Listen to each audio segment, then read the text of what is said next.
Bahrain, Kuwait, Iraq, Iran, Afghanistan. As above, so below. In the Middle Eastern and North African region, there are a handful of locations that seem to be the focus for supernatural events. Turkey and Armenia is one, Algeria and Morocco is another, and of course, the Mesopotamian region in the northern parts of the Gulf is a third. Here, there is one entity from Sumerian mythology deemed as so powerful that according to local mythology, she either served as a gateway to a parallel reality, or she is a creator of monsters. Her name is Tiamat, and according to some French theorists, she could be the reason why this area has become the Middle East's equivalent of the Bermuda Triangle in the 21st century, where instead of unexplained disappearances, there are higher than normal frequency of appearances of strange creatures, anomalous events, and technology that should not exist.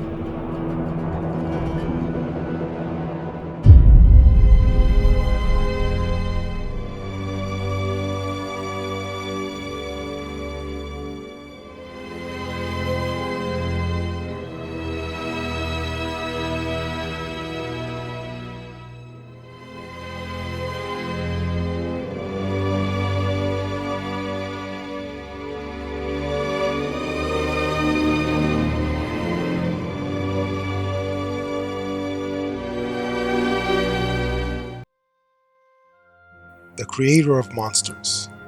Who or what is the evil fictional deity known as Tiamat? Historians and archaeologists agree that she not only played an important role in the creation myth of ancient Mesopotamia, but she is also central to it.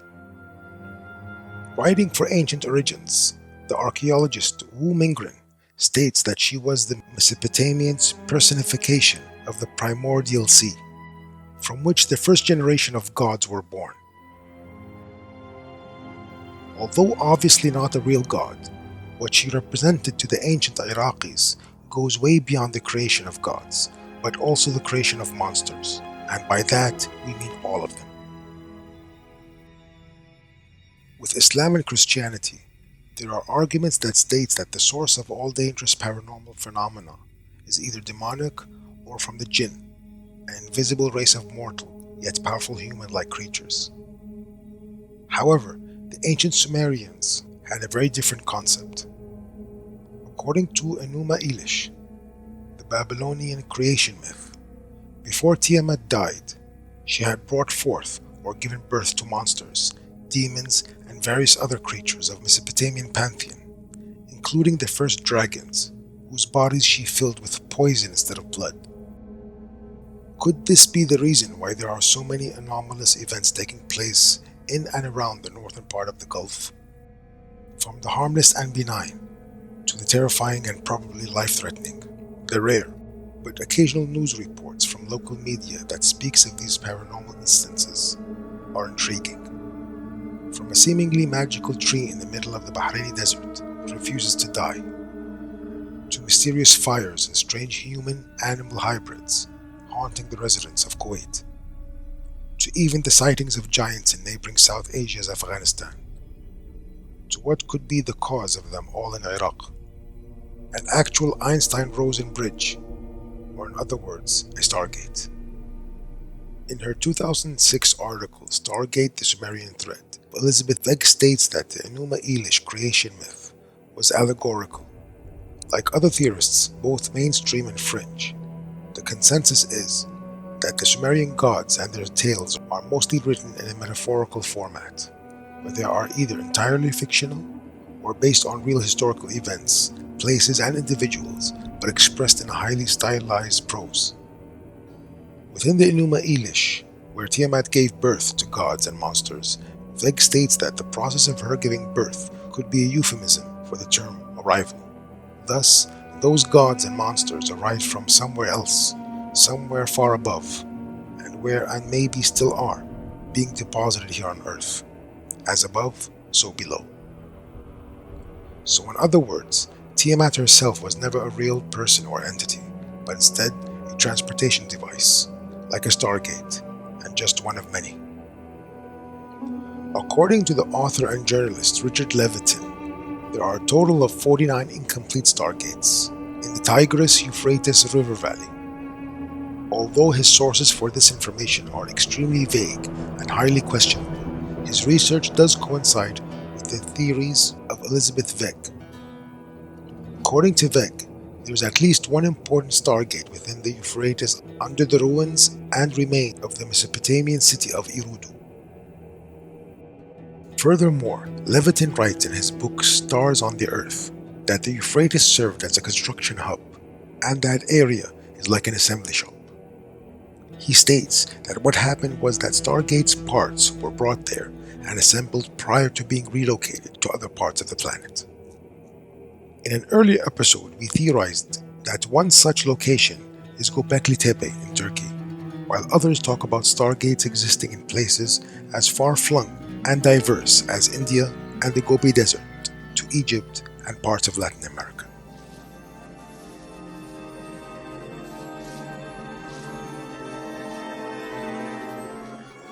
Of course, critics and skeptics can rightly point out that the existence of stargates in Iraq or anywhere else in the world is just the application of science fiction and not science fact, overlaid on real ancient Iraqi history. Therefore, it is our opinion that the use of sci-fi terms as part of an argument for the existence of real-life objects that goes beyond scientific understanding is self-defeating. Skeptics like Jason Colavito make compelling arguments that question the integrity of the existence of such machines because of his kind of language. He notes that the term Stargate has been used occasionally throughout fantasy fiction, even before the 1994 Roland Emmerich movie of the same name made it popular. Arthur C. Clarke used it to describe scenes from 2001, A Space Odyssey in 1968. Andre Norton's 1958 novel Stargate includes a similar portal and may have well been inspired by H.P. Lovecraft's idea that high-end mathematics and non-Euclidean physics could give access to hyperspace in the novel The Dreams in the Witch House. Yet, because this kind of technology is ever present in modern entertainment, that does not mean it does not exist. While the theories put out by theorist researchers, such as Veg and Levitin, is highly speculative at best, there is no smoke without fire.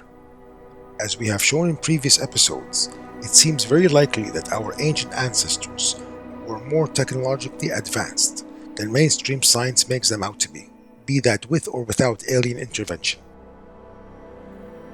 Going on the assumption that stargates are real, let's focus our attention on the world's most famous one, a device said to have once been kept within Iraq's green zone.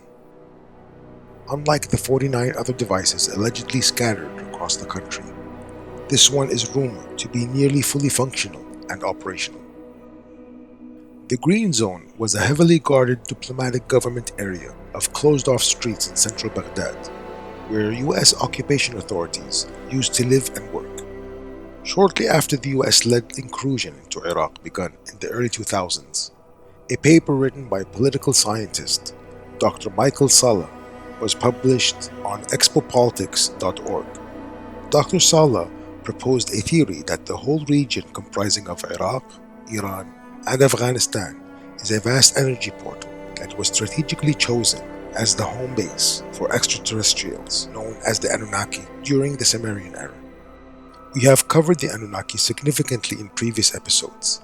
Links to those episodes can be found in the description box below. Like many archaeological discoveries in this corner of the Middle East, the Stargate was rumored to be a relic from the ancient Sumerian civilization circa 1500 BC. The gate was allegedly discovered in 1923 within the ancient structure known as Ziggurat of Ur, located southeast of Baghdad by Sir Charles Leonard Woolley, a British archaeologist. What happened in the years following Woolley's discovery is vague, as the alleged artifact was kept hidden from public record. But it is believed that over the past 80 years, Western foreign policy and intervention in the region, from World War II to present day, were driven by a goal to obtain this technology.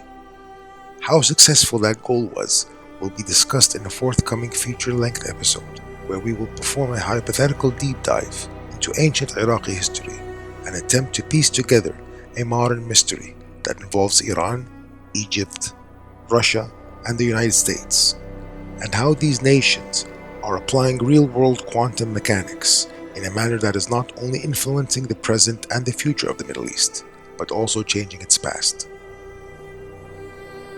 Thanks for watching.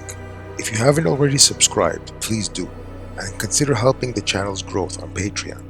Also, as I have mentioned, we have a very special episode that's a follow-up to this topic coming up, so remain on the lookout for it. If you're interested in more videos from the Middle East, please go to my personal channel. You'll find the link below. Feel free to subscribe and comment. I would love to hear what you have to say. Finally, as of when this current episode was uploaded, we were in the middle of a global pandemic, so all of you, stay safe, stay healthy, and stay home, and just watch YouTube videos.